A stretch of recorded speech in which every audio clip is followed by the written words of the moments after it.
First and 10. Ball on the 20 of Tampa Bay. Out of the first set. Testaverde hands off to Wilder. Wilder. Good pickup as James Wilder picks up the first down plus a yard before being stopped by Travis Curtis. And James Wilder looks like he wants to make a statement. Last night we talked to him yesterday and asked him if in fact he still had his legs about him in a 6-game losing streak. Looking to try and end that today. They trail by a touchdown. 3 wideouts in, out of the shotgun for Vinny Testaverde.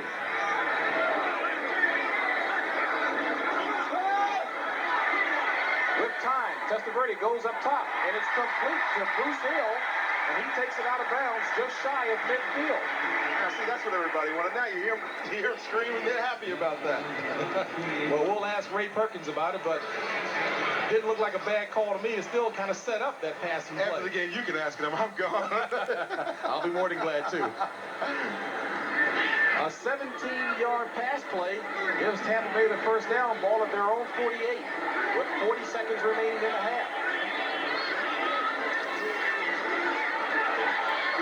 Testaverde gets rid of it, and it's incomplete. The intended receiver was Mark Carrier. On the coverage that time, Cedric Mack. Cedric Mack made a great play, too. Reached in, hands of stone back there in the secondary for the St. Louis Cardinals. But they do what they have to do now. Watch them reach in here, right in the middle of your picture, and just slap that ball away. That's what kind of play you need from your defensive backs, but occasionally you like to see him catch one as well. Mack is involved all over the field. Questionable as a starter today because of a slight ankle injury. He's playing well. 2nd and 10. Ball on the 48 of the Bucs. Testaverde. Complete out of the backfield, Jeff Smith. Well, they say it's incomplete. And the crowd doesn't like it. Jeff Smith says he got his hands up under the pass. The officials say no go. So we're probably going to get a replay here. Let's see. Ball still on the 48. Tampa Bay, 4 of 8 on third down conversions. In motion, Gerald Carter. Testaverde. He's down. Freddie Joe Nunn drops Vinny Testaverde. The Bucs have one of him. Frank Garcia punting for the Bucs.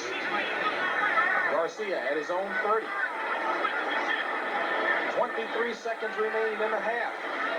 More than enough time for Sikahema. And Garcia gets it away under a heavy rush.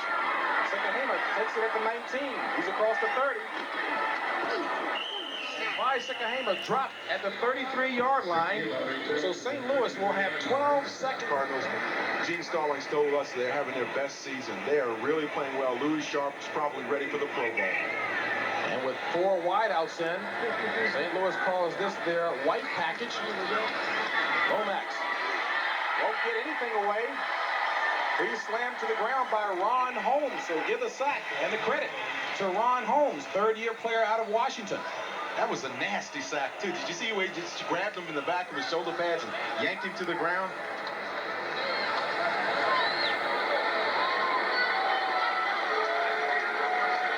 And that'll do it. That's the end of the first half. With the score, St. Louis on top, 14-7. James Wilder on the ground, 72 yards in the first half. Lomax has St. Louis ahead on the strength of 2 touchdown passes, and Tampa Bay strong again on the ground. Key there, Lomax, 2 touchdown passes, been very effective, even though he hasn't had the ball very much. When he's had it, he's done something good with it.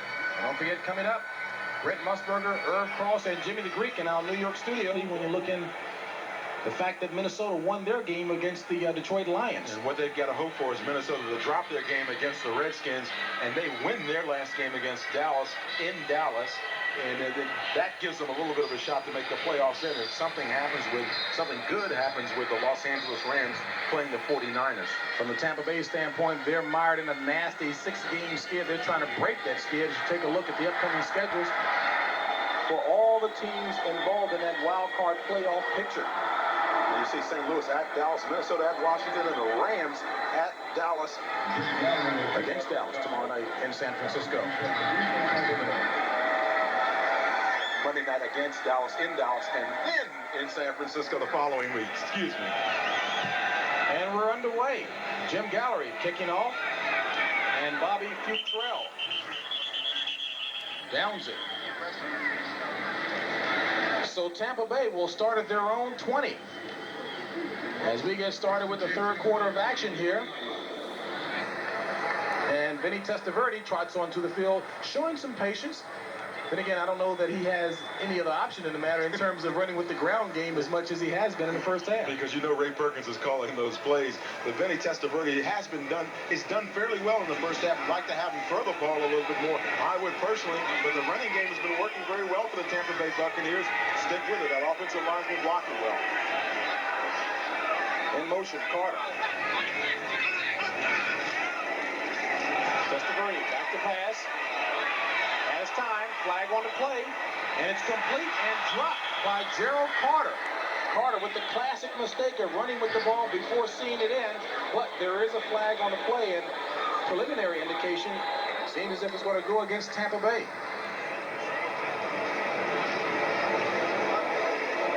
Testaverde tried. Number 32, offense. Still first down. And that's James Wilder, the culprit. The Buccaneers tried to run a play-action pass off the counter OT action. That is, they brought the backside guard and tackle to the left side and then try to roll back out. Now here you're going to get a chance to see Vinny Testaverde rolling out to his right. Now watch James Wilder, left side of your screen. Boy, does he get that good takedown. He must be an old offensive lineman. And now Vinny Testaverde is rolling out and throws the football.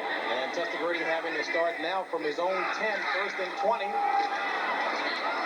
Wilder stopped that time by Leonard Smith. Over the years, one thing James Wilder's done, as I said before, running inside, picking his hole. Now you get a chance to see him. You see him back in that little draw play there. Now finds that hole, finds that opening, avoids Dave Galloway there, and heads upfield and punishes those defensive backs when they try to tackle. And Wilder gets up 2 yards shy of the original line of scrimmage. Brings up 2nd and 12. Ball on the 18. In motion, Jeff Smith. Testaverde rolling right. Finds Smith on the screen. Smith loses the ball, but was the play dead? And it was not, as the officials signaled. St. Louis recovered the fumble. Cedric Mack with his second fumble recovery today. There's a classic example of when the whistle blew. The officials have ruled that they blew the whistle dead after Cedric Mack had recovered the fumble.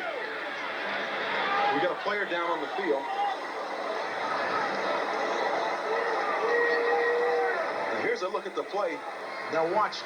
There's E.J. Jr. reaching in, trying to strip the ball out. He does. Bob Clasby avoids it. And now Cedric Mack picks up the fumble. Mark Carey just couldn't get there on time. And Anthony Bell was the injured player that time, but he leaves the field under his own power. And E.J. Jr. and Anthony Bell both collided that time, banging helmets. And if E.J. Jr. was in fact injured, he's regained his senses now. He's talking pretty actively over there on the sidelines. Coaches have a way of doing that for you. Second turnover this afternoon for Tampa Bay. And that gives St. Louis the ball. Excellent field position on the Tampa Bay 26, Stunt Mitchell. Trying to do something with it as he's gang tackled right near the line of scrimmage. Jackie Walker, Jackson State alumnus, on the stop that time. James, we talked about the counter OT. Now watch the backside on the right side of the line of scrimmage for the offensive line. Watch number 61, number 63, Tootie Robbins. Watch them pull around. That's the counter OT play there. Lead it up inside. Let Stunt Mitchell get as much yardage as you can. It didn't work because Stunt Mitchell was trailing his offensive tackle by too much. You got to stay close to those big guys. 2nd and 9 from the 25 of the Bucs. Lomax back to pass, and it's complete to J.T. Smith. And Smith with a spin move, more than enough for the first down near the 11-yard line. Stopped that time by Bobby Futrell. That's those aerobics working for JT there. You see, get those hips loose, you can do almost anything. From the end zone, we're going to shot at it. JT Smith on a great reception here, getting down close on about the 11-yard line. Neil Lomax finds him over on the left side. JT's run the stop route and now runs the spin move and gets the first down. Fourth catch of the afternoon for 47 yards. Stump Mitchell pulling his way across the 10 to about the 8-yard line. James, every time the Cardinals have tried to run outside, it seems they have a problem doing it. I don't know, Stump's just not getting outside on the corner fast enough, or he's not getting blocking inside, but something I'm going to watch very closely the remainder of the game. Stump Mitchell, little difficulty in yesterday's practice as he had a sore back problem, but he certainly has been running like it hasn't been bothering him today. A pickup of only 1. 2nd and 9. Lomax, good time, not anymore. That man, Ron Holmes, on the sack. 3rd sack of the afternoon of Lomax. Lomax had time, but he had a cheap watch and ran out. You see him dropping back in the pocket. Watch left side of the line. Ron Holmes makes that inside move after he gets around Louis Sharp. Now, that's not Louis Sharp's fault. He gave him plenty of time. If the quarterback decides to go on a stroll, the offensive tackles are not responsible. But Ron Holmes says, I got the sack. A cheap watch that ran out. Did that strike home at all? Everybody's been giving me a little grief about my watch that I bought this weekend. Off the street, 3rd and 15. Lomax complete to Awalt. But Awalt gets only to the 10-yard line. Stopped by Jeff Davis. And that'll bring up a 4th down situation for St. Louis. And the question is, who will kick? Jim Gallery or Al Del Greco? Al Del Greco, because they're in close enough. This is his range. This is where he shines from. And he's going to get an opportunity to try it here. Waived by Green Bay 2 weeks ago, signed by the Cardinals on Wednesday. Strangely enough, one of the reasons why Green Bay was disappointed with him was that he doesn't kick off deep. Barsgregg really wanted that. A 28-yard field goal attempt by Al Del Greco.